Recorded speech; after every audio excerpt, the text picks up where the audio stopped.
Welcome to the Children's Tradition Podcast, where we introduce families to the poetic life.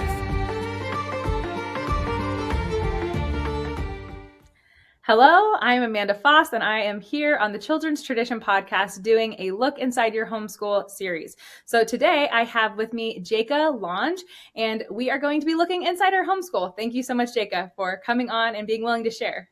Thank you so much. This is a huge honor, and I feel like I'm talking to an old friend already because of how obsessive I am about all of this. I have to say it's true so far. Every person I interview now, I'm like, I just feel like my friend group is growing larger and larger every day because we're kindred spirits, right? We've been drawn to educating in this particular way because I would say not because we have similar personalities, our personalities are diverse, but because we have the same God. We love the Lord and want our education to be oriented on him.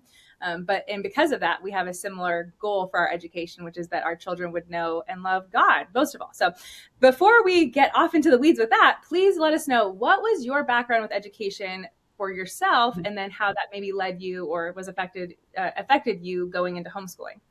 Oh, it definitely affected my decisions to homeschool and my journey. I'm a true millennial. I was born in 1990, so I've seen the vast array of everything that millennials experience. I'm very common. I don't have anything super special about me, like in education or, like this master's degree or anything. I'm just a plain Jane. The only thing about me that would be different about maybe my educational experience was that I went to probably over 30 different schools in 7 different states. I grew up in a family, we moved a lot. I went to public schools, I went to Catholic private schools, and I went to non-denominational private schools. Majority public was where it leaned more as we moved around.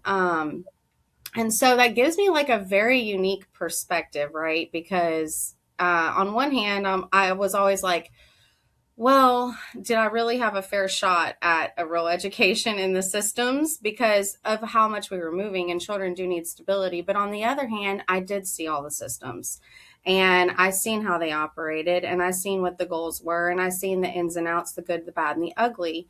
My husband, he's Cajun, and he was born in the Acadiana area, South Louisiana. And so he went to one school like his whole life. He stayed in one town, one school system his whole life. And one thing that brought this decision about was, as me and my husband in our relationship, we would talk a lot, all the time. We would talk about things. Him and I both come from, we have traumatic childhoods. We have some serious stuff. So we would talk like all the time. So throughout time, we would hear all these experiences about the things that we were exposed to in school, the things that had happened. And it really boiled down to a few things. Is one, we both felt very dehumanized in the process of our education by the systems, by the teachers, and by even our parents. And again, this isn't to shame anyone. These people are doing the best with what they have and what they know, like we all do, right? So there is grace for them in that. But that was a big thing that him and I both agreed on, is that you couldn't really explore anything for yourself because you were put into a system and you're expected to do. And doesn't matter how you feel, and doesn't matter, if you're sick, doesn't matter, just do. And then number 2, even from a secular point of view, before me and my husband really started on our Christian journey, we felt very ill prepared for life, just life in general, even just from a secular standpoint, not even the Christian aspect. And I know that the classical education is about everything coming together, but you're going to hear me talk a lot about everything being separate because that's how I was formed. I was malformed. And so that's how my brain works. So even from a secular standpoint, it was like we did not feel prepared for life, to handle the responsibilities of life, the ins and outs of life, the legalities of life. So that right there really started to probably plant seeds as we were talking. And, I know my experiences, I heard his experiences, but I was never going to plan on homeschooling my kids. I was really, truly a modern woman. I didn't want kids. Marriage for me was just who's going to love me. I was just so malformed in so many ways. When I think about my story, it really is such a story of redemption, because the way I even thought about life and marriage and just these things that God has consecrated and called holy, and that is just a servitude, was so far from my brain that, you know, I wasn't even planning on anything. Things in my life have unfolded. Just to kind of give people a context of my life, I was not in a home where things were planned, and then I had a plan, a 4 or 5 year plan, and then, had met my husband and planned that, and then planned kids, and things have unfolded in my life. But by the grace of God, He has brought me through. So yeah, I would definitely say when it came to our background and our education, that was a factor of us deciding to homeschool, definitely. So then how did God unfold that aspect of your life that you're married, you're having children, and you realize, oh, I am going to homeschool them? In the early years of our marriage, we had our son. By the way, I have 4 children. I have a 9-year-old right now, boy. I have a 7-year-old girl. I have a 3-year-old girl, and about to be a 2-year-old little girl, my little Kabusi.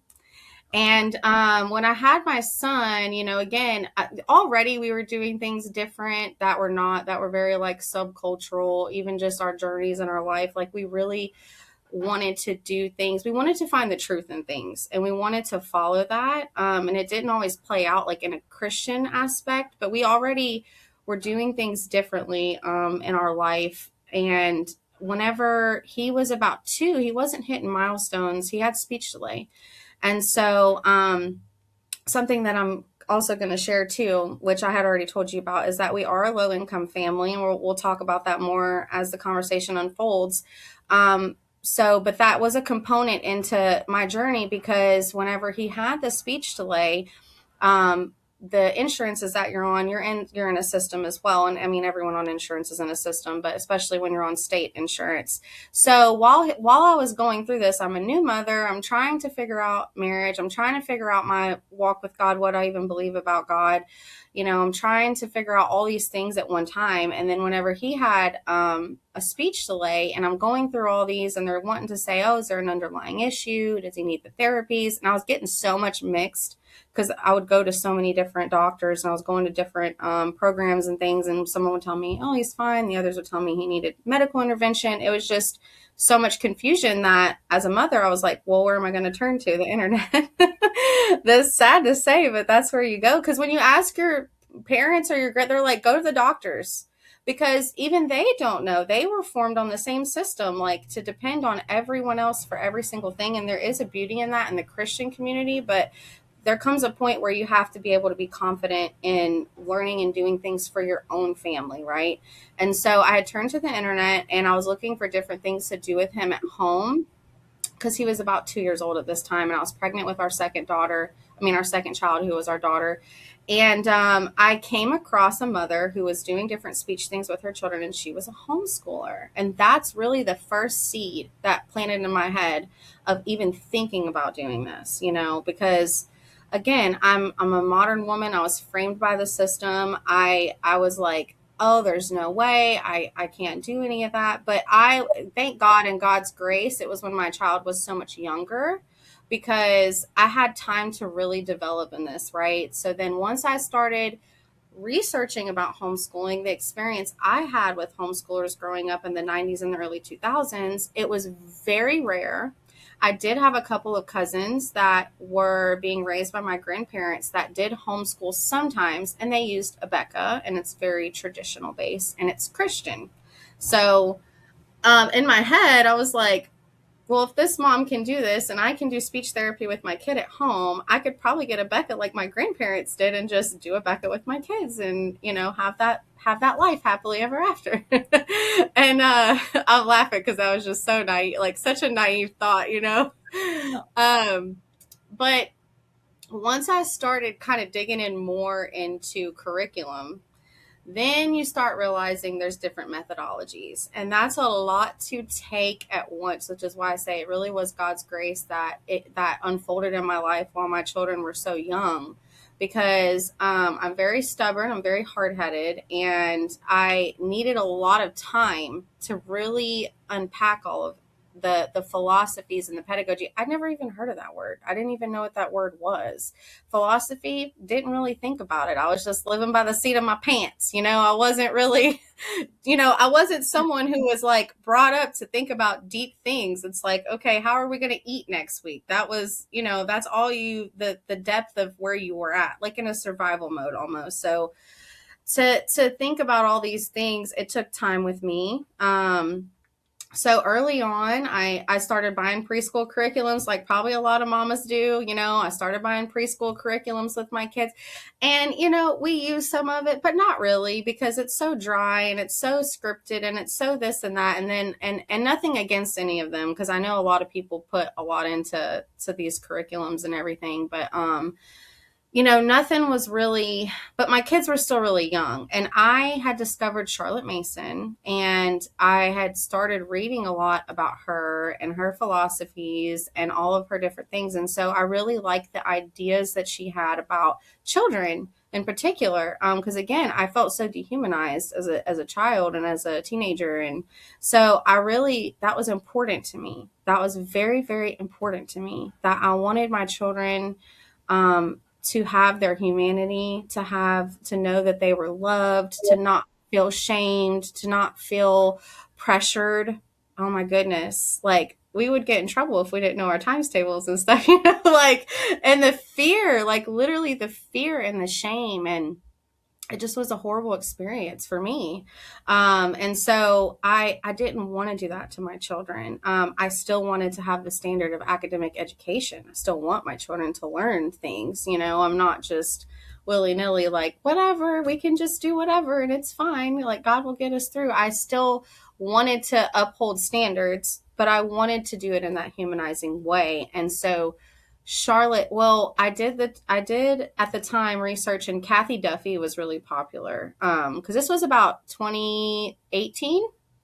So they did have social media back then, homeschoolers that were sharing a lot of content, and they had forums, and there's websites and different things, and they would recommend books to buy. And so I was doing all of those things, and I did the little test with Kathy Duffy, and it said classical and Charlotte Mason, which there's a huge debate now, I know, of that Charlotte Mason is classical, but back then, and probably even still now, it is differentiated. It is seen as two separate things. So when I looked up Charlotte Mason, obviously I'm in South Louisiana. Okay. So this is not a lot of people homeschool down here. We do have a really strong homeschool community, but this is pre-COVID. So pre-COVID, there really wasn't a whole lot for me to go off of. So I looked up kind of like, I knew I needed to get connected with people, real people in my life. So I, researched, there was nothing around here. You looked at classical, and there are programs that come up under that classical umbrella that you can be involved in, which is what I did, because I knew I needed a community. I knew I needed like-minded people, what I perceived as like-minded people. So I did start to get involved in what would be identified as a neoclassical. And so that was really where my life has been in my homeschool journey for the past, I've been homeschooling for 6 years. Formally, this is my third or fourth year, actually, like doing more formal. But in the neoclassical, they start at 4, which is like really young. Because again, there's so much to unpack with that. But, yeah, it was one of those things where everything was starting to unfold, and it just took a lot of time for me to unpack everything, especially with Charlotte Mason, because once you start researching, there's so much. You have, Sonia Schaefer, you have Karen Andriola, you have, lots of different, they have Charlotte Mason purist, they have Charlotte Mason inspired, they have so even in that of itself, if you're like a modern like me and you're wanting to come in and you see all these like beautiful things, even Charlotte Mason, like her vocabulary for her, it's a lot to embrace at one time. It's a lot to embrace. And Probably possible.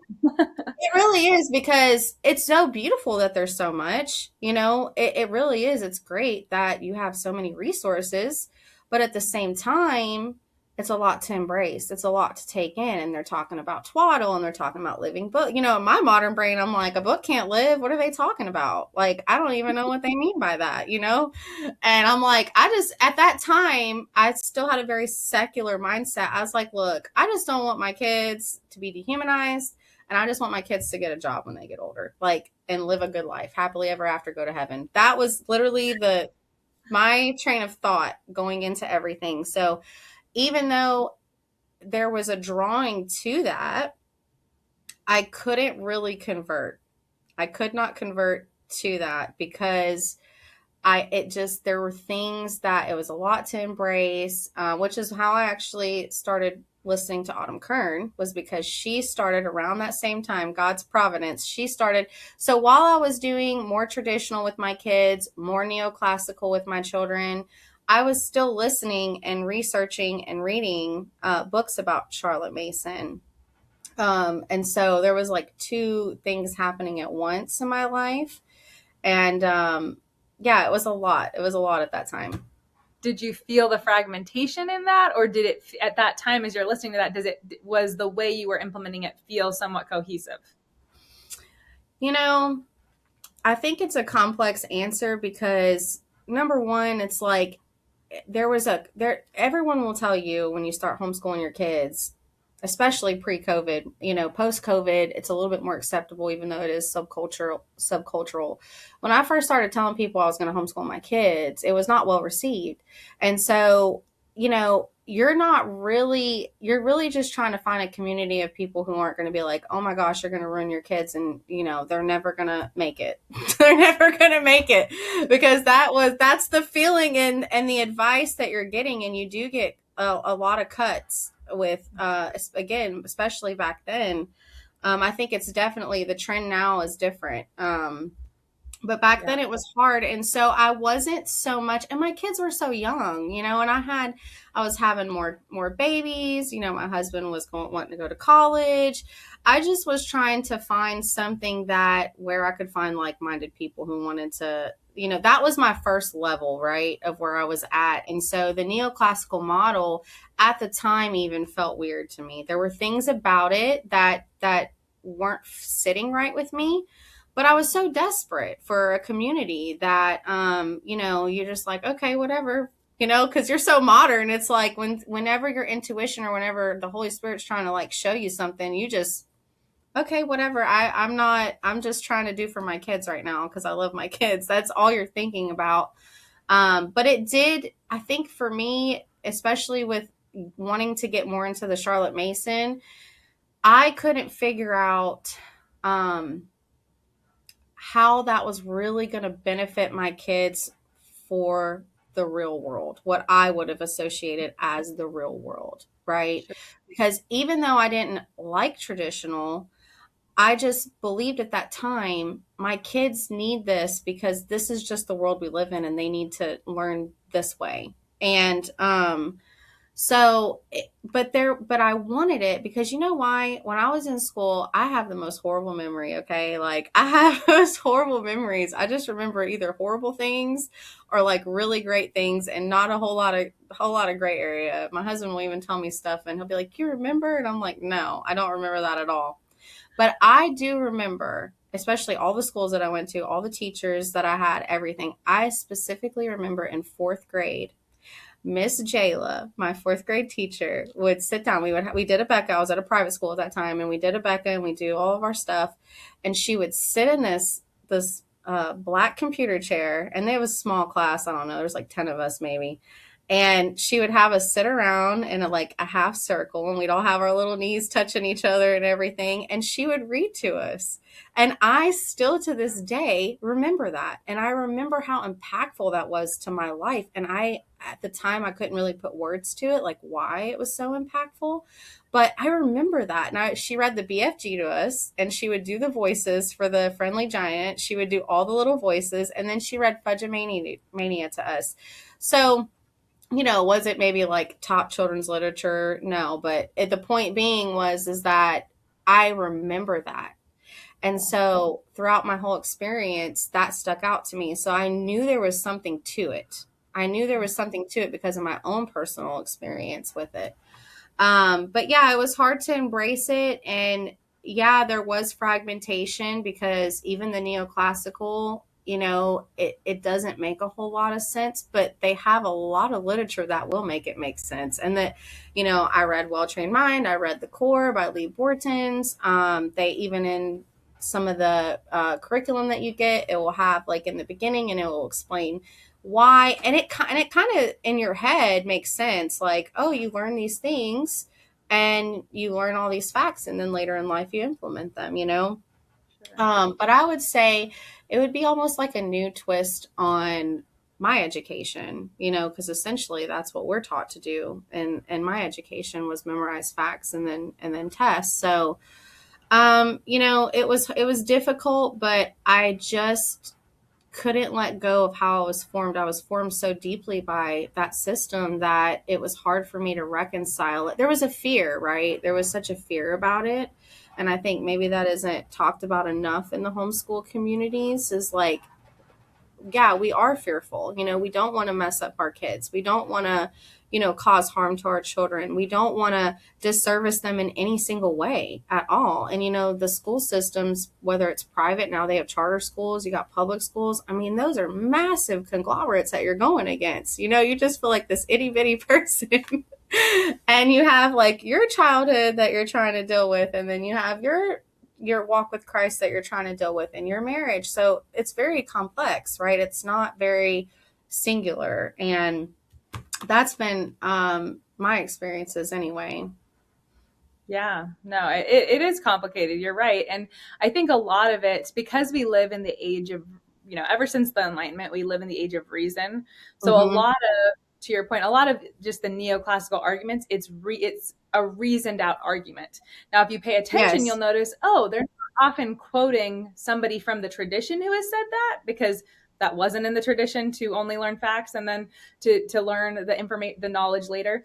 But it sounds reasonable just on like a logical standpoint. Charlotte Mason makes the point that reason is just there to confirm presuppositions we already hold, right? Yeah. Because that's really what reason does. So if you start with a premise, anybody can reason from certain premises and be like, oh, well, here's the conclusion. And you're like, yeah, that sounds reasonable. Which is why I'm always trying to say, for those who have read the children's tradition, there's just a ton of footnotes, because I want you to know my story. Like, I want you to know why we're doing what we're doing, that I didn't just make this up. And I'm not just reasoning with you, that I'm trying to show you if there's reasoning in it, the reasoning is this thing has stood the test of time. This way of doing dictation, for example, this way of narration, this has been done for thousands of years. Therefore, yes, you, that first time homeschooler who doesn't know if it works yet because you haven't done it, can have some sense of peace of, yes, this is my first time, but this is not the first time dictation is being done. This is not the first time narration is being done, or nature study, whatever it is, that these are time-tested. Because there is absolutely a lot of fear. And I honestly was actually talking with a friend recently about this, that it is almost a healthy sense of fear, not in a sense, of course, we don't want to have fear that's like a sinful type of fear. But of course, as someone who is a situation homeschooler, there's a healthy fear in the sense of this can go wrong. Like there are people who grow up homeschooled and hate it, and they could hate it for completely wrong reasons, that, unvirtuous reasons, but they also could have hated it because it didn't go well. So there are people who had bad experiences. And so I think as mothers, while on the one hand, we don't want to be driven by fear, I think there's a sobriety we should have about this work, that I have to take this seriously, and I need to do the work of continuing to learn and grow in my understanding of why I'm doing what I'm doing, and test that. Because I always say, people will say all the time in the homeschool world, find what works for you. But the only problem is you don't know what works until they graduate. That's so crazy you said that, because that is I hate hearing that. I really do, because when you're a modern, and that's all the advice everyone on YouTube, on most of the forums, on social media, in the private Facebook groups, everywhere on YouTube, just do what works best for you. And I understand a little bit of what they're trying to say now. I think what they're meaning is like, there are certain things that you'll have to adjust Right. Like you might find different ways to learn your math facts. Of course. And you can find what works for you on that for things like that. People have really ran with that and disfigured it into something that it was never meant to be. And like also you said, when you're telling a modern person who is like, told everything, every breath to take essentially for 20 plus years, you're like, do it works best for you. I don't know. Yeah. I don't even know what works best for me. So how am I supposed to steward my children in that way when I don't even know? Well, and it can unintentionally lead to a whiplash kind of educating of somebody curriculum hopping 15 times because, they hit February and it feels like something's not working. Spoiler alert, that's February. So don't never trust if it feels like things aren't working in February. But that'll happen at some point in the year. It'll feel like, oh, things aren't working. And there's a temptation to go, drop everything, change everything. We have to start from scratch. And of course if it's severe enough, I'm not saying there's never a time to examine. That's why I really love the terms, right? Because you have 3 terms. So I'm like, follow it through for a term. And at the end of the term, if you still really want to change something, then change it. Yes. But the danger is if you don't have some set of goal for yourself of, well, I'm going to be faithful with this till here and then evaluate versus just, oh, it's Tuesday, it's going terrible. And now I'm just going to change everything. You could end up doing, 17 math curriculums in the course of a child's life, which of course is not going to result in a good education in general. But so then how did you get from that? So you're in the neoclassical kind of movement, you're listening to some Charlotte Mason stuff though. And then how did you then find and that bring you to TCT? So I got involved in my local communities, but then after a few years, I really started to realize that, especially again where I'm at, because a lot of us, we're in this age right now of homeschooling. None of us mothers were prepared for this, right? Even ones that did want to have children and be married and do all the things. It's like nobody was sitting down preparing themselves to be on one income and be a housewife and homeschool the children. So I was really getting into like the internet, and because the mamas here, they were doing mostly open and go curriculum. And whenever I was learning stuff about Charlotte Mason, I would have conversations. I'd be like, the pedagogy of this and this about a child. And I like the way this, and all of them it feels like in such a survival mode that, again, it's nice, but they're not deep planting into any, they're not rooted in any of those types of ideas. So I really had to heavily lean on the internet when it came to where I started to expand what I really wanted and my why. And one of those things is that social media is so helpful, but then it can also be so hurtful. And so at the time, it starts post-COVID, lots of curriculums out there. Every mama does it different. You go on YouTube, it's like a plethora of everyone does this. And like you just said, they'll have so many videos. We switched, we did this, we did that. And there's a lot of noise, right? And a lot of curated content, everything like that. And so I'm intaking that all these years. And I think maybe that's another reason why Charlotte Mason felt so unattainable for me. Like even once I started to understand her philosophies more, is just like this, everything I was seeing regarding even the Charlotte Mason was very curated. They had like the books, and they would have like the little figurines, and they'd have like a whole like real lifestyle like frog cycle, and they'd have like all the, they had all the things. And I'm like, I can't do that, So it was highly, highly curated. And what drew me to the children's tradition, what started to plant the seeds, was I was following someone named Brittany from Verily Schoolhouse. And she would show on her stories, she used your beta. And like her days looked so beautiful to me. I would watch her stories, and she'd have all her little girls, around her table. She has a round table, and she'd be like, this is the, sorry, there's a plane. You can hear that. She'd have like all her little girls around the table, and she'd be like, this is what we were going to do today. And it was so, I don't want to say the word simple because I feel like that doesn't do it justice, but it was so like practical.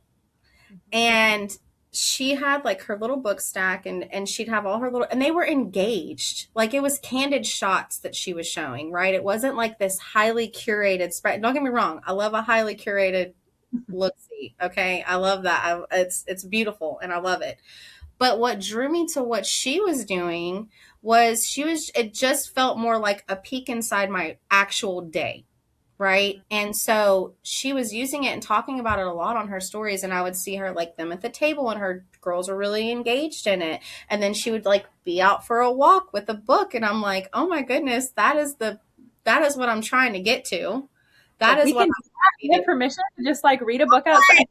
what am I doing? Like, I want that so bad. And so I started to look into it because you had the website at the time. And so I started to look into it, all the while still doing my thing, what I have, because I agree with you. You need to stick out with whatever you have committed to. So I was doing that. And then you did an interview with Autumn Kern. And at the time, what really was special about you to me was that you were homeschooled. And so, against all the companies out there, all the people who create curriculum, all the things that are coming out, it was like that was something that you had that can't be bought, that can't be, refabricated, it can't be put into anything. It was something, an experience that you had in your life, and this has formed you. And then here I am listening to you advocate for homeschooling. Here I am witnessing you. You're a mother. You love your children. You love God. You love your husband. You're respectful. You're put together. I'm like, this is someone, because I'm like that. If someone's going to try to tell me about anything, like especially if it's something that they've created or they want to put out there, like I'm going to look at everything. Because something can sound really, really great, and it's not. So I was taking all that in and I was like, wow, this is really amazing that someone that was homeschooled actually went and created a curriculum. So that was the initial thing that really drew me to you. And then when you started talking about the IHP, that for me really intrigued me because, again, never heard of that. I'd never heard of that program. The fact that they were all secular and they were doing this course and then they all converted to Christianity. I'm like, that's all I really want, because I'm starting to grow in my walk and I'm like, I need to know that my kids know God as much as I can present it, right? Because at the end of the day, it is their individual decision what they do. But I was like, wow, this is something like the way you framed it and the way that you spoke about it was different than other Christian companies or Christian curriculums.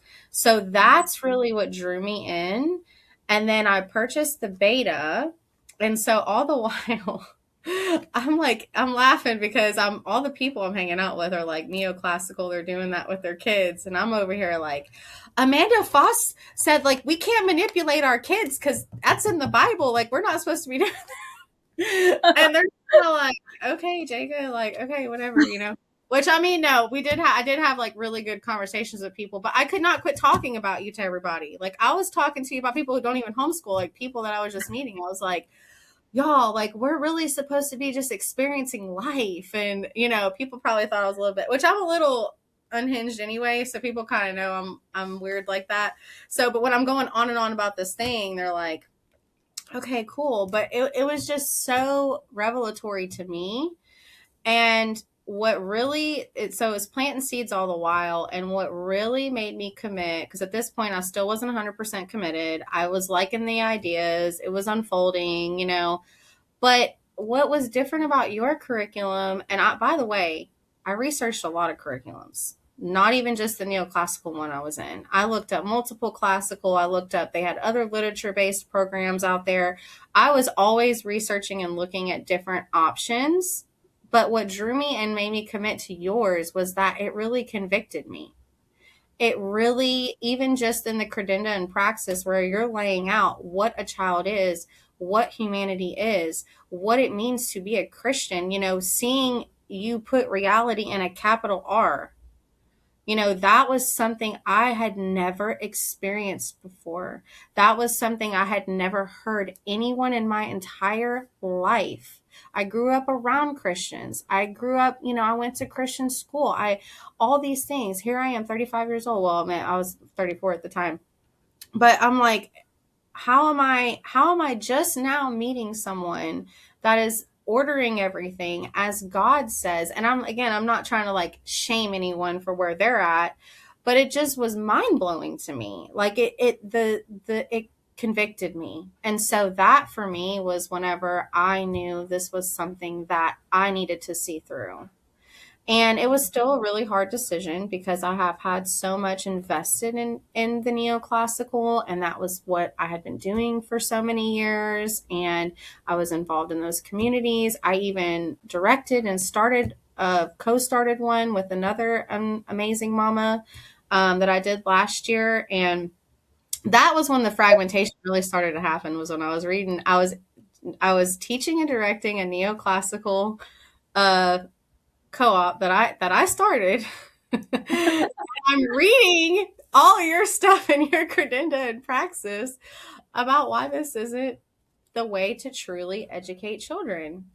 And um it was really hard for me. It tore me apart, but all in the best ways because I needed that, right? For me, I have to be really convicted of something to follow through. And I even was kind of like testing my kids at the end of the year because I had implemented some of Charlotte Mason's principles in that co-op. I wanted to see like how I could maybe marry the two. Like, okay, let's do the memory work and let's do some books, let's do some things. And at the end of the year, I was like talking to my kids, my older two, my boy and my girl, and they really couldn't tell me much about their experience. And even like the art, like we would do we would do a science. They couldn't tell me much, but all the books that we read, they would talk to me about. They would actually have conversations with me about it. And so that for me was like the final, like, okay, I have to really commit to this. And I think this is something God's calling me to, and I want to do it. And so I did. I love that you brought up capital R reality, because I think there can be, it's so interesting depending on the person. Someone like you, I'm a second generation homeschooler. And so there's some like street cred that, yeah. Other people might look at me because, my oldest is 10 years old. She's about to be 11, but 10 years old. And I don't have enough street cred to them because I haven't parented long enough or something like that. Mm-hmm. And yet at the end of the day, for everyone, I just want to say, this actually isn't about me at all. This is actually about capital R reality. It's about what is true. Even for me, the gateway into classical education was a lot of things that use the like worldview a lot. It would talk about worldview, like, oh, this is my worldview and this is that person's worldview. And here's how our worldviews are different. And yet the deeper I've gone into the tradition, the deeper I've realized, and even did some more research on that, even that as a term, that's a completely modern term, because what is that implying? As if there are different realities that we can perceive things from, versus there is actually capital T truth. There's capital R reality, and either I'm seeing it accurately or I'm not. But it's not like there's different realities and I'm living in one reality and you can live in another. It's like, no, there's one. There's one, because the one God made exists. Period. Yeah. In the world. And so what I am always wanting to do is not point to, well, my personal opinion on this or whatever it is. It's like, no, let's together keep our focus on, well, what is true? What is real about humanity, about God, about, the theological foundations of education, the nature of knowledge, right? This is all things that it's not an opinion, right? How we apply things in our home, of course, will have unique flavors and differences because families are unique in the diversity of God's creation. But that diversity takes place in a world that is full of objective truth. Yes. And that whatever is relative is framed by truth and reality. And so I love that resonated with you, because I do, that's just something that's so near and dear to my heart, is that I think that's at the end of the day, what we all should be pursuing is, like you said, what ultimately led you here, right? Even though you didn't have all the answers 5-6 years ago, you wanted truth. Like you knew that much. Like, I want truth. You want truth, then you're going to ultimately and prayerfully, right? Praying to God most of all. But if you're prayerfully seeking truth, like seek and you will find, right? Like it has to be ordered that way. Not, I need to find my truth, or I need to find the truth that'll work for me. It's like, no, we need capital T, capital R. We need to find it. But I wanted to, there's so many rich things you said. You mentioned how you guys are a low income family. So could you elaborate on that? I think that could be an aspect that maybe people look at a literature-based curriculum. Obviously, you have to buy a lot of books, or theoretically, you like get them from the library, things like that. But it can seem overwhelming, right? Instead of buying your five, workbooks and textbooks, you suddenly have all of these books that you're having to get, find access to, notebooks, whatever. Mm-hmm. So could you just kind of describe how you do that and how that works within, being on a strict budget? Yeah.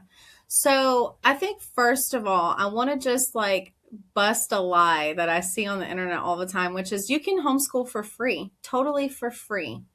That is a lie. Because even if you find whatever resources, you're going to have to buy paper, you're going to have to buy ink, you're going to have to buy a printer, you're going to spend gas going to the library, there is no such thing as free homeschool. Okay. So I just want to mark that off right there. First of all, okay. Yes, you can have access to things that are free. Yes, you can, come up with things that are low budget, but nothing is totally going to cost you nothing. Okay. So first of all, let's start there on that premise. Second of all, I am not the only one, and there are so many amazing resources because of the internet that teach you different things. So one of the different things that I've learned is, number one, you provide a lot of links to books that are accessed in the free domain. So you can access that on your computer, or here I have my Nook that I got when I was like 21. That's still working just fine. Didn't have to go buy nothing new. Still working good. And I can put them on here to read to my kids. Okay. The second thing you can do, which is something that I also do. Now, again, people have to remember, I've been doing this 6 years, so I have invested in material to do these things, but you can, even with just a hole punch, dental floss, and some paper, come up with this too. You can actually print your own books. Here, you can't see it because of the light all the way. Oh, there it goes. This is Heidi. And so this is dental floss inside, and then the outside is tape. So you can make your own books and print them off if you want something in your hand. If you're like, I don't want my kids seeing me on screens, or, I don't have a Nook. I don't have all that. I don't have a Kindle or whatever. This is one way to print. This is another way you can print. And can I ask, what is the price of that? Like, how much does it cost, do you think, like an estimate, like to print Heidi? How much did it for the paper, the thread, the table? You know what? I would never actually broke down the cost, but you do have to do investments if you're in this for the long haul. I have an Epson Eco Tank, which I purchased, and that was a purchase me and my husband did around tax time a few years ago, because I knew I was going to print a lot of materials, and a lot of materials nowadays especially come in PDF format for you to print off. So I wouldn't know exactly, but like my binding machine, I had been wanting one for years once I got the idea. So if any mamas are listening and you get some ideas about, oh, I really want to have access to that. Cause at the time I was sending it to my local copy place, and I would go and pick up, which they were decently priced, and you can print things off and send things off to printers online, and they have homeschool. And so I was doing that for a while. And then whenever I knew I was really committed to this long term, I started doing investment pieces. So like the binding machine I have is like, I don't know, I think it's like $120 brand new. I found mine on Facebook Marketplace for like $10, and I went and bought it, and it's missing a piece, but it's not a piece that I need to do it. It works just fine, and I use it, and it's good, and I like it. So that's a one-time investment that I paid. So right there. And then the combs, I think I purchased all of my combs like this off of Amazon. Here's another example. If you don't want to go through the trouble of like cutting, and this is paper Sloyd that I printed, and this is laminated. So you don't even have to buy backing. You don't even have to buy a cover sheet like this. If you have a laminating machine, you can just take your regular, and I buy the cheapest paper from Walmart. I think it's Pen and Gear, and it's like $5 for a ream. I want to say a ream is 500 pages.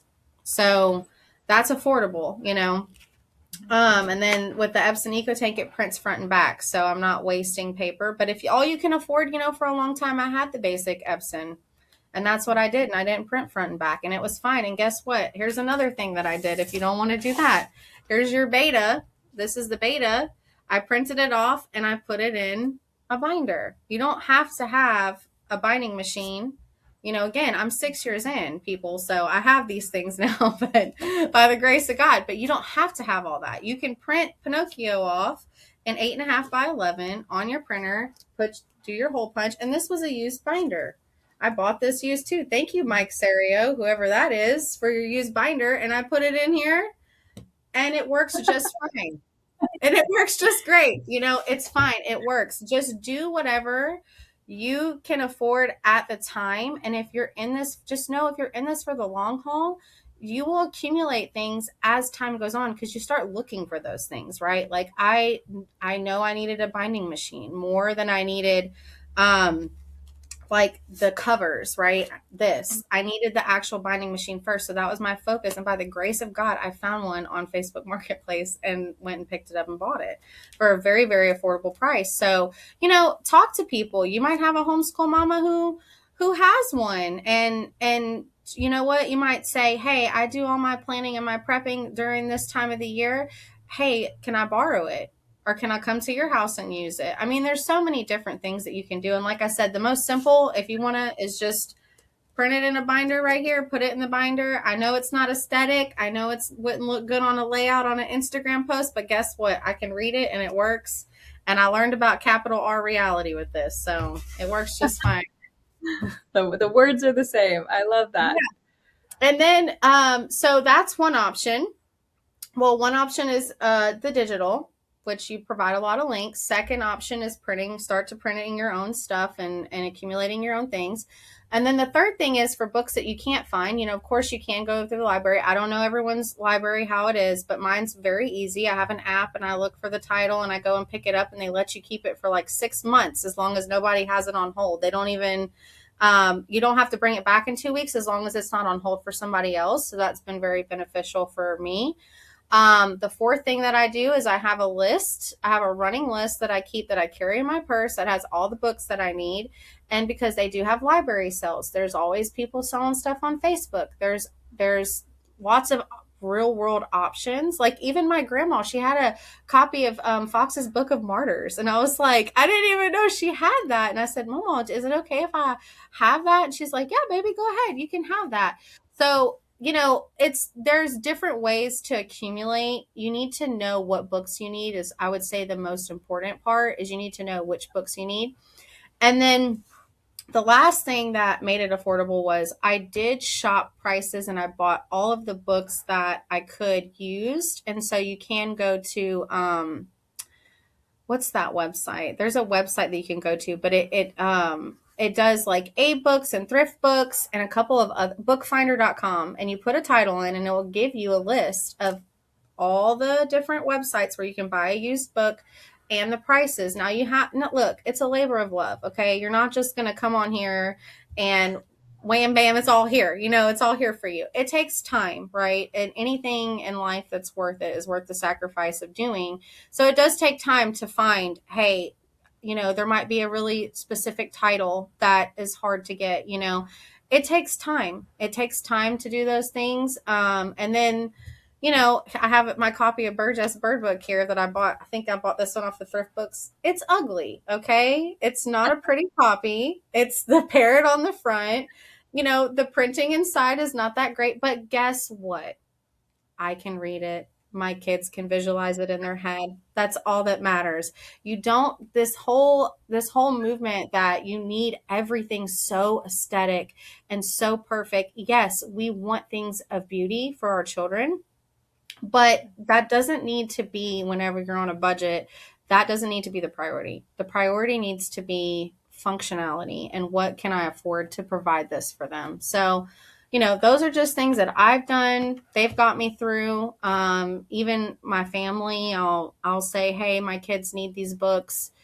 And they'll give me, for Christmas and for their birthday, my mom bought me an entire bookhouse set for Christmas this year. And I was like, thank you, Mom. That's not on your list, but I had a couple of them, but yeah, but she bought, that was my Christmas gift, but I'm going to use it for my kids. But there's lots of different ways to implement this. It's just, do you really want it? That's really what it comes down to. And that's probably a question you could ask anything about in your life is, how bad do you want it? And do you really want it? Because if you do, you're going to find the ways. And I hope something that, I shared will help someone that's struggling with it, because Especially yours, you don't need all the, I've bought so many curriculums, like boxed curriculums, they call it. And yeah, buying the books is, you have to buy all the books for a literature base. But I have bought so many boxed curriculums where you have to buy stuff for that too. And supplies, you have to buy supplies. They have item lists. They have the whole nine. Like, it's not just books. You have that book, and then you have to buy more books and encyclopedias, and then you need a list for supplies. So to me, this was actually more cost effective than going with more of a boxed curriculum. So it really worked for us. And those are some of the inside tips and tricks on how to do it. I'm glad you were open to sharing about that, just because I do think it can, just as one of the many pieces that people have to evaluate, whether they're deciding to homeschool or trying to figure out how they're going to implement homeschooling. Obviously, finances are a factor. That's just life, Yes. like reality, right? We're all living in reality here. Yeah, this is part of reality. Everybody got a budget. Yeah.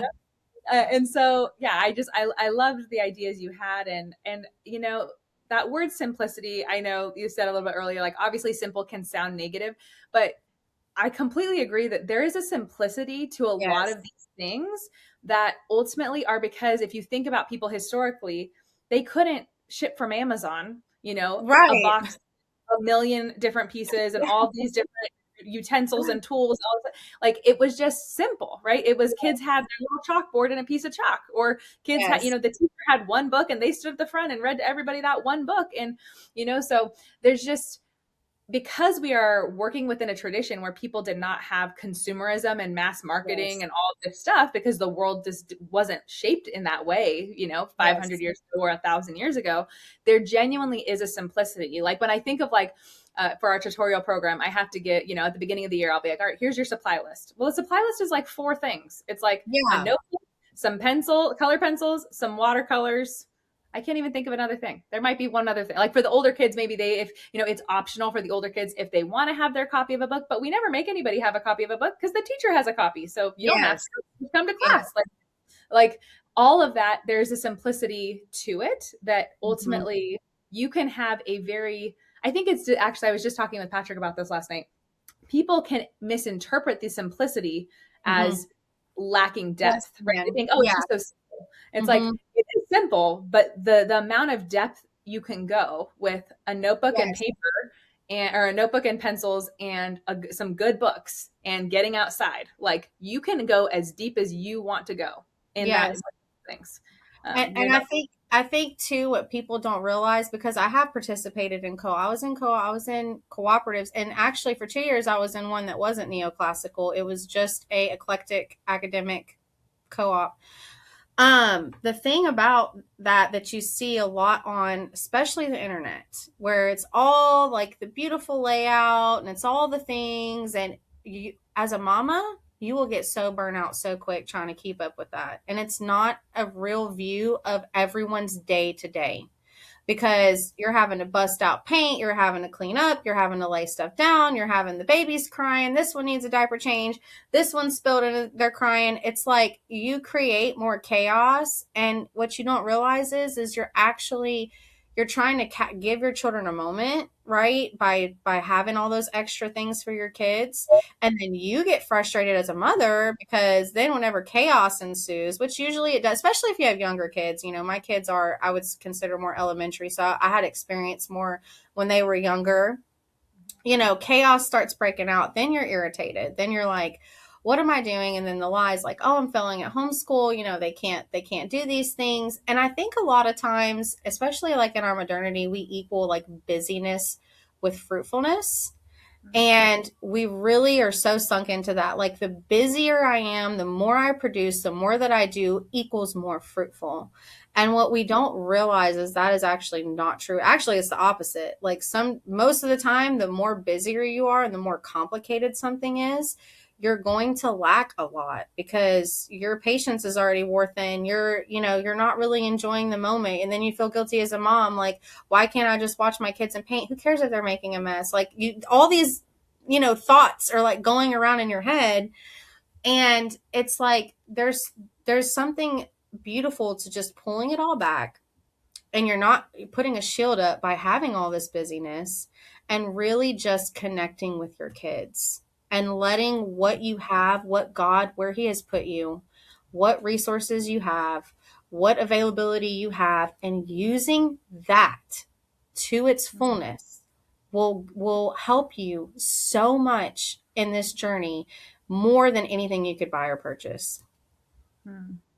That's just, it's such a good and important reminder, I think, for people to hear, because I just think of the verse that the Lord's bound, when it's David, right, saying that God's boundaries are in pleasant places. And Yes. whether that's boundaries like your finances, your time, because how many children you have, the more children you have, the less time you have to focus on one individual child's education. This is just again, reality. That's Yes. how but you, instead of begrudging the boundaries of your personal life of, oh, I wish I had more money, or, oh man, did I make a mistake having all these kids? Now I can't do as much as if I had just had, or whatever it might be, those fears and doubts that can come into your mind, instead being like, no, like necessity is the mother of invention. So here's our boundaries. Now we get to be creative. And actually, exactly like you're saying, there is so much opportunity for richness and depth that you're giving your kids by not being scattered a million directions, by not having a million craft supplies, by not like the narrowness that actually gives you, again, that room for depth. So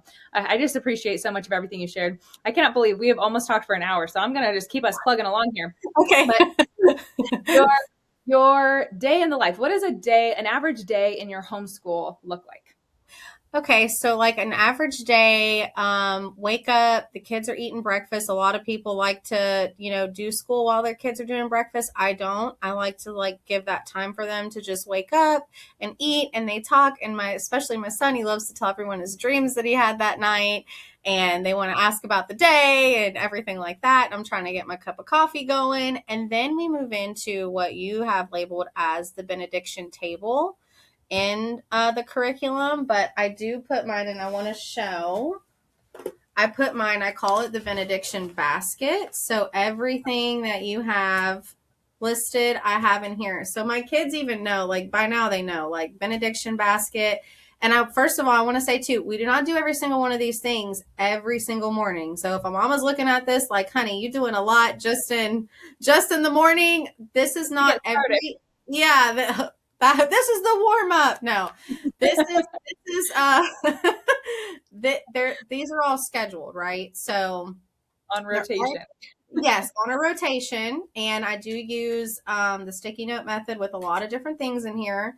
There are things that we just move through every day that's scheduled, but everything, my benediction basket, this is how we start our morning every single morning. And I love it because I don't require, which it has poetry. We're doing Aesop's fables. And again, this is all on rotation. The Bible we're reading every single day. And I don't require any narrations or anything like that. And for me, I love it. It is just such a great way. It really hones you into your day, because you already are setting up your day of this is going to be a day where we're going to implement these things. And I say that because in homeschooling, there's a lot that can distract you because you're still in your home. There's laundry, there's dishes, there's people calling, somebody's sick, something's happening, the dog needs to go. There's so many things that, because you are the mother and you are in charge of the home, and there are all these things that you need to be doing. I love this. It's like a touchstone. It's like a start to the day that's very simple. I'm not having to do all kinds of crazy things. I just grab my benediction basket. We start our day. I have everything. I have this is a menu. So I have our daily schedule here. And then on the back, which you can't see because of the bear turn like that, this is our timetable. I do not follow this to an absolute T every single day. This is scheduled for me, so I know what we need to be doing on what days. Because it is so rich. There are a lot of different books, and there are a lot of different components, and some of them you might only read for that one day. And if I don't have it written down somewhere, I'll forget. Okay. So I have to have it somewhere where I know what we're supposed to be doing when. So I start the day with the benediction basket. I love it. It's simple. We usually will sit on the couch and do it. It's very informal. And then that takes a good chunk of our morning. So that's and you have it scheduled as that way, 45 minutes, 50 minutes. And then we'll do gymnastic and manners. I have added that to there. So we'll do the manners, we'll do the gymnastic, which we've been doing Swedish drill, and I've alternate between Swedish drill and folk dance. And it's a little YouTube thing that they just follow. They've been doing the 7 jumps dance, and they want to do the 7 jumps every single day. They like Swedish drill, but not as much as the folk dance. So then of them to love folk dancing. I love the folk dancing, and I'm like, in my head, I want to get like more kids together, because a lot of the folk dances you need a lot of children. I have 4, and it's still like you need more. But anyway, they do folk dancing, and then after that we'll break. So we'll have like our little mid-morning break. I'll do dishes, phone call if I need to make a phone call, whatever type of things I need to do. They'll usually go outside and play. We live in South Louisiana, so the weather's usually pretty amiable. So they'll go outside and play, and then they'll come in, and then that's when we'll do like all of our language arts and our math. And I have 2 students in right now, so I'll alternate. So like I'll have one doing math. I'll be doing math with one, while the other one I'll have them doing copy work. I'll have them doing we're doing cursive. I'll have them work on their cursive. And then after that, that's whenever I start getting into like the readings and Latin and drawing. It just depends, because I have it all scheduled. So there are some things that, like the novels, we're reading that almost every single day. So I already know that. But then I do go to my timetable to see what do we need to be doing today. And I would call it like a loose loop, because I say loose loop because I have like blocks of my time, like a rhythm of my time of how I do things. And so like my kids know after their binder work, we call it, after their binder work and after math, they know I'm going to start reading stuff. And then they'll know like Latin or drawing is coming after that, because that's how I have it scheduled. Now I say a loose loop because on a traditional loop schedule, you would have it scheduled out, and then you would just go with whichever one you didn't get to that time. So like if it's a Monday and it's Latin, we'd be doing Latin. If I can't do a Tuesday, they wouldn't get anything on Tuesday. If I came back on a Wednesday, it would be whatever would be the next thing that you would have. So like, let's say it would be drawing for me. They would be doing drawing. I call it a loose loop because to me, the Latin is more of a priority than the drawing, because I really do want to implement that because they're so much younger. That's something that I would say would be maybe more of a do what works best for your family type of thing, because I really do want them to get the Latin. So if Monday is crazy, didn't get to that, just got to some of the readings. Tuesday is crazy. I don't care what I have blocked for Wednesday. I know I only have 3 days left of the week. So the next 3 days, I'm going to just be doing the Latin, and I'm going to, skip over the brush drawing so that's just something that kind of comes with time, because I needed so much hand holding. And that was another thing that I really loved about your curriculum in particular, was that you did have a curriculum, and then you had the option to join the community and speak with you, speak with your husband, speak with other mamas that are doing it, because in the beginning it is so hard, because in our modernity you always feel like I have to do every single thing, because if I'm not doing every single thing, then it's failure, and that's not true at all. I mean, I was even thinking about that before we were speaking. I was like, did we really, even in school, I came from a system, like, did I learn every single thing there is to ever know?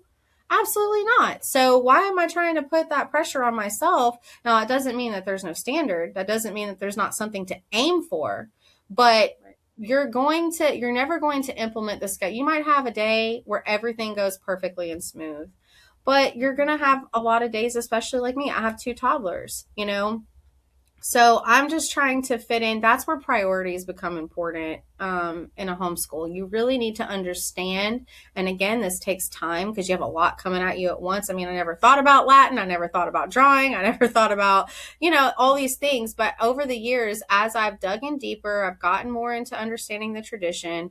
I had to unlearn things in my modernity. I had to unlearn things early on in my homeschool walk. But the blessing of all that is I've had the availability to do so because I do have access. So there is grace in the journey. You just keep following in, you keep learning more, you keep expanding your own soul, you keep searching and digging. And I do love that about the community, is that you are with other mamas who are doing all the same things that you're doing for the most part.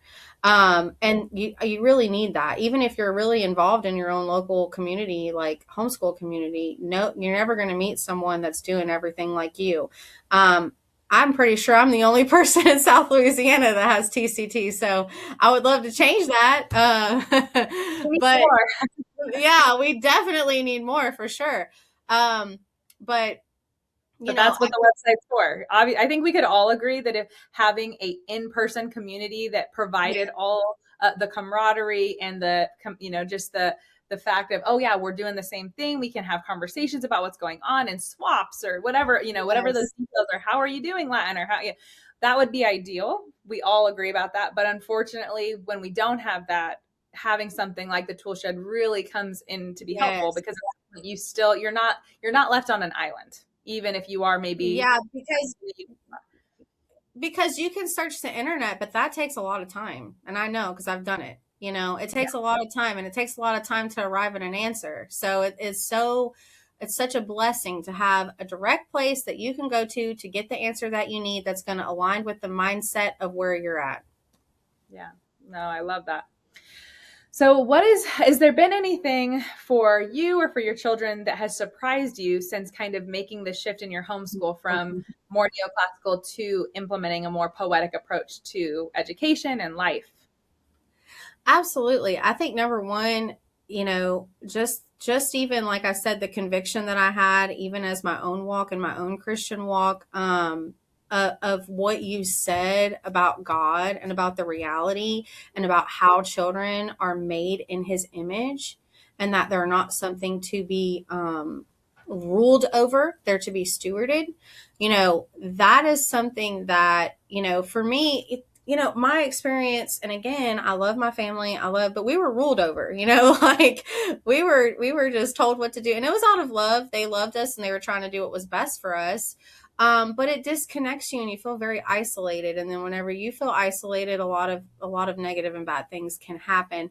So I think just from that perspective, and I was like, because in my head, it's like I had my Christian walk, but then like my kids' education was separate.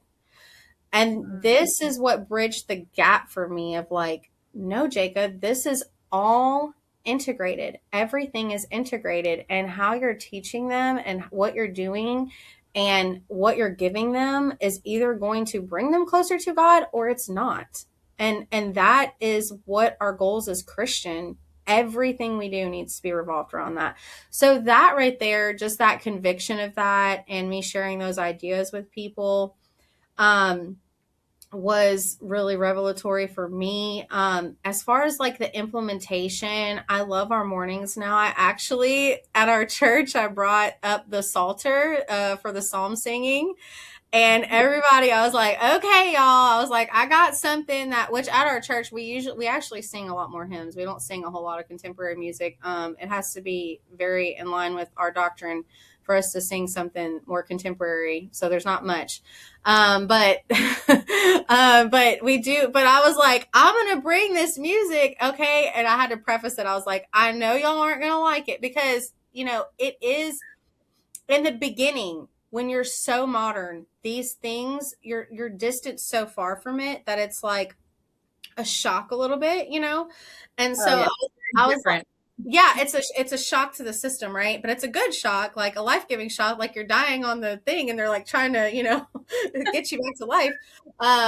But so I'm like, y'all, we're gonna, and I have this one brother in Christ. He's so funny. But he is like critical, and he's very like masculine and manly and like, to the point and everything. And I was like, hey, brother, I was like, listen, I was like, I already know you're not going to like this, but sit down and just please everyone be open-minded. I was like, I really want us to start learning these psalters. It's the Psalms. I want everyone to sing it.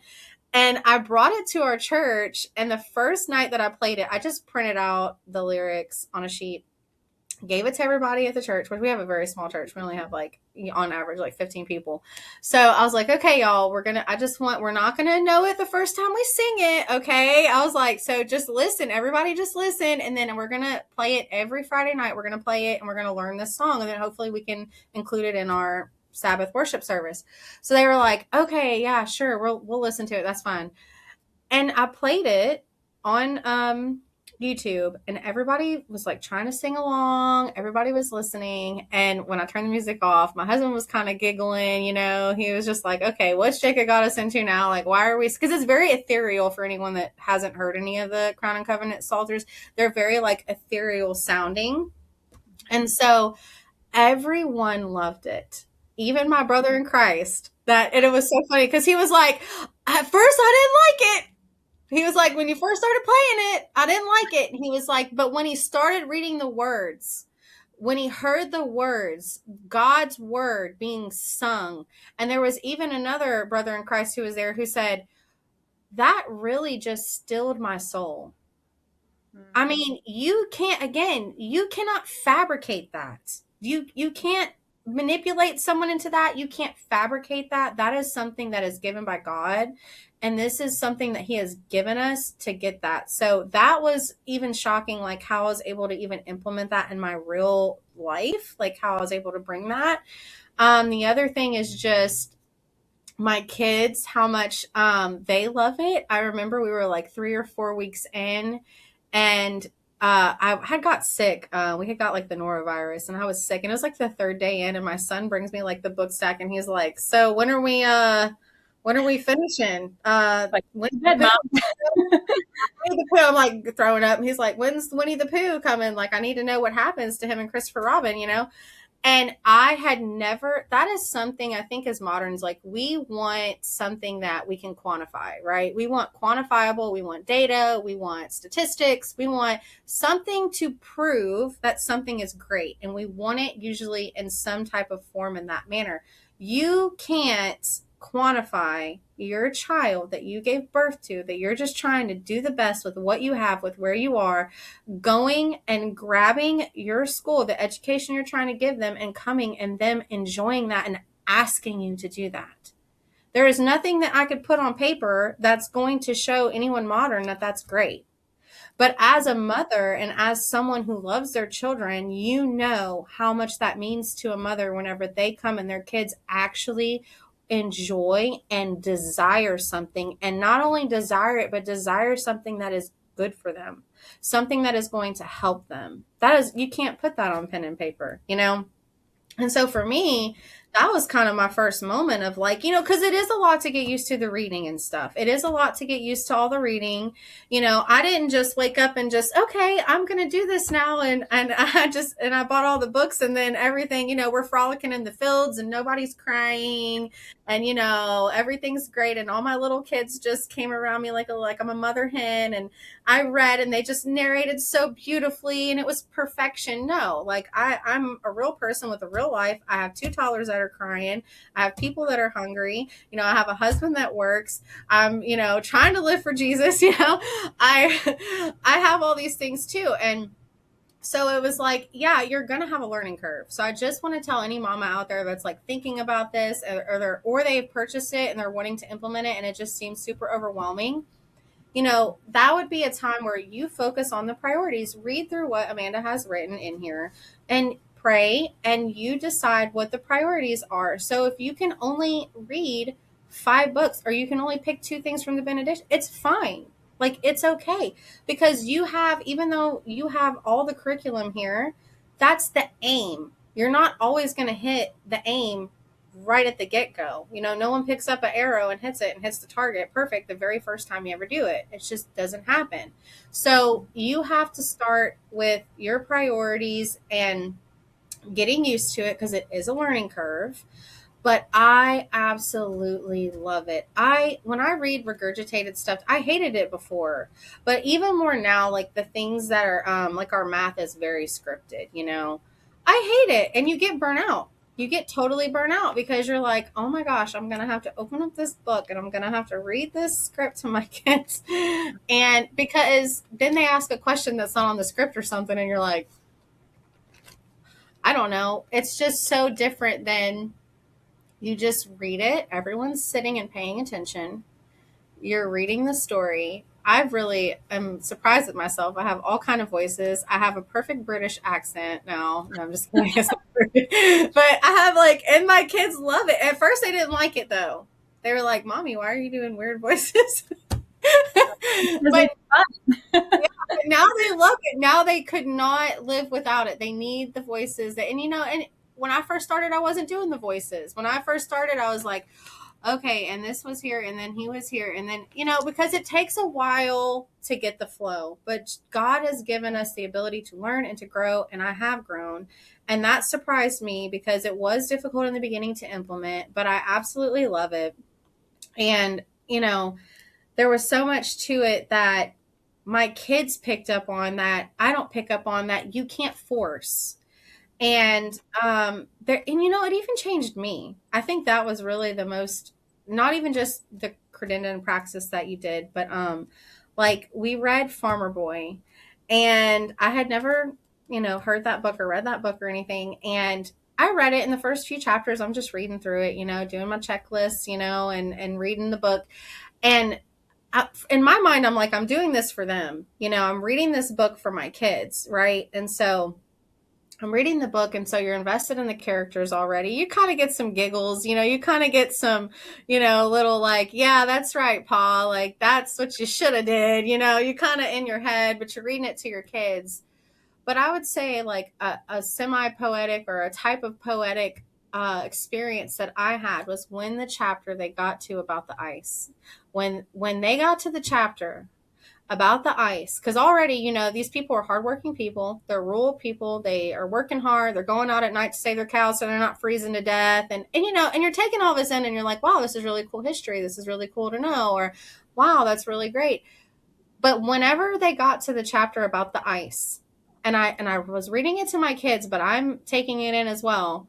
And I hear like how they had to go out in freezing temperature, go with a saw, get on a frozen lake, get other people to come, saw the lake, and then, he falls in, which I wasn't even thinking about that. I was just thinking about the amount of labor to be out in the cold. You're hurting just for some ice. Like, I have that in my fridge right now, and all I have to do is walk over and just put it in. And what that did to me is, again, in a way that I can't really, I'm sharing with you, but it's something so internal because, when you become a Christian, you're supposed to start being grateful for things. You're taught that, right? You're taught like we should be grateful, but it's so different when you experience it. That was one of a time when I was reading that book that I was so grateful.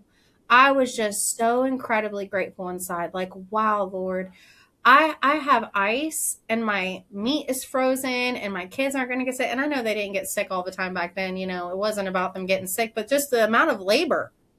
Yeah. And then they had to load it up, and then they had to carry it back, and then they had to unload it again. And that was something that I wasn't expecting. I was expecting, I'm doing this for my kids to grow closer, for my kids to grow in humility, for my kids, again, going into it, that was my mindset. And it really started to change me.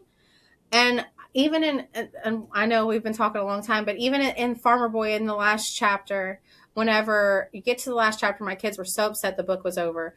I read the last chapter, and at the end, the dad is giving Almanzo, he's telling him, because Almanzo gets offered a job away from the farm where he can have a more secure lifestyle, where he still has to work hard, but it's going to be less work for him as far as the tragedies and being out in the middle of the night, making sure your cows aren't freezing to death. And sometimes you lose your harvest and, the unpredictability of being a farmer. And the mom's like, no, don't you dare. Like, don't you dare tell him that. I'm not going to have him. I want him to be a free man. I want him to work hard. I want him to, and in my head, I'm like, yeah, that makes sense that mom, that you would be wanting to tell the dad that, like, no, don't give the kid an option, because no, that's a bad option. That's a bad option. Right. And so I'm like with the mom on it. Right. And then the dad's like, no, he has been given the opportunity, whether it's bad or not, it is his choice to make. And that was what pushed him, even though he may not agree that it was a better life for his kid, as far as like having to work for other people or whatever the reasonings, the logical reasonings that the mother was coming up with. He knew that if he wanted to be a good father, he was, and again, none of this is scripted. Everything I'm saying, nobody told me this stuff. It's not scripted anywhere. I didn't read any kind of critical edition where they were telling me, this is things that God gave me through reading this, that as I'm reading it, it's unfolding in me. And he gives Almanzo the option, and it made me think about Genesis, and it made me think about the Garden of Eden. And I was like, that is what a good father does. That is what someone who is oriented correctly does. You give people the option, even if it might be a bad option. It's like, well, in his partake, he was like not so sure if it was or wasn't. He wanted to give his kid the option, but it was the point of your free will. You have to choose, right? I am not here to manipulate you into a lifestyle. If you choose this, I want you to choose because you had all the options. And that was revelatory to me. I was like, oh my gosh. And my kids, by the way, didn't pick up on that. And I didn't talk about that with my kids. What my kids picked up on was Almanzo really loved his dad, and he wanted to stay and work hard with his dad and have horses. Oh. And that's okay too. And that was great too. Yeah, they just loved it. They were like, he picked the right, in their head, they're like, he picked the right choice because he's going to be with his family, and he's going to work really hard and have his horses that he wanted to work hard for. You know, what more could you want as a parent? I mean, they understood that. So we both got two different things out of one story. And I think that's the beauty of it, is you're not forcing anyone to try to understand something because, you know, they might not be ready for that yet, or they might not see the Genesis story in it. And that's okay. That's what I seen. But they seen that the dad was a good dad and that the son wanted to stay with the dad. And that was something really for them to aim towards too. So. Well, that's a very good example of the difference between school-age children and adults, right? The adults, we're going to extract the symbolic meaning of it because that's the level of reality we're able to engage with. Whereas a 7, 8, 9-year-old, they're not thinking as symbolically yet. We're kind of planting those seeds with like Aesop's fables and kind of pointing, oh, did you notice this animal story contains a moral, right?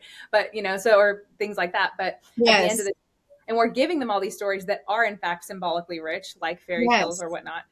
But we're not telling them yet, well, did you catch all the symbolism, right? Yes. We can see and experience it and experience those moments of wonder like you had. You had a moment of genuine wonder about this is fatherhood or motherhood, right? It's parenting. We don't control an adult child, right? There's a time of controlling our children's choices when they're little to a degree. Of course. All understand inherently that when you're a mother trying to control a 18, 19, 20-year-old is a devouring mother, as the fairy tales would say, right? This is actually a very unhealthy thing, even if her desires for that child are good. Right. And so, there's so much richness that you can be taking as the parent because of the quality of the books, right? That's the thing about good books. There's something for your children. There's something for you. That was a wonderful example. All right. Final thing. What has been one piece of homeschooling advice that you would love to share with others that has been a help to you on your homeschool journey? So something that I've experienced, especially lately, is know your season. Know your season of your life that you're in. Because we live in a world where we're always comparing, especially with homeschooling. You know, this isn't a road that's been taken before for generations and like as of recent time, right? It feels like we're forging a brand new path a lot of the times, which we're not, but it feels that way. So know your season. You know, for me, I was involved in a lot of co-ops, a lot of extracurriculars. I was in all the things. I was a very, very busy person the first few years of my homeschooling. And I started having more children and I started having more babies and our lives started changing. And it was really hard for me. And I really pierced myself with many, many sorrows because I wouldn't let go of what I had been doing. You know, because no, this is what we do and this is what's great for my kids. And it really wasn't because it was chaos all the time, but it was like, I kept telling them because this one's doing it or that one's doing it. And it really might work great for that family. So you have to know your season to be able to really have the discernment, right? Because there might be something that is great for your family and it will be fruitful for your family, but just know where you're at. And, you know, if you just had a baby, you know, you might not be able to join a co-op right now. That's fine. You're going to find other ways to do things with your kids. You can do free park days at the park. It's more, you know, you're not having to go on a set schedule. Like there's so many options of availability to do things now. So that would be just my biggest piece of advice is just take the time, slow down, know your season that you're in. Even if you've been in something for a long time, you might have to stop for a while because you're in a harder season, and then you can do it in a few more years or do something else, see where God brings you. But that would be my biggest piece of advice for mothers that are on this journey. Know your season of where you're at. Well, yes and amen. I love that. Thank you so much, Jaeka. This has been a wonderful conversation. So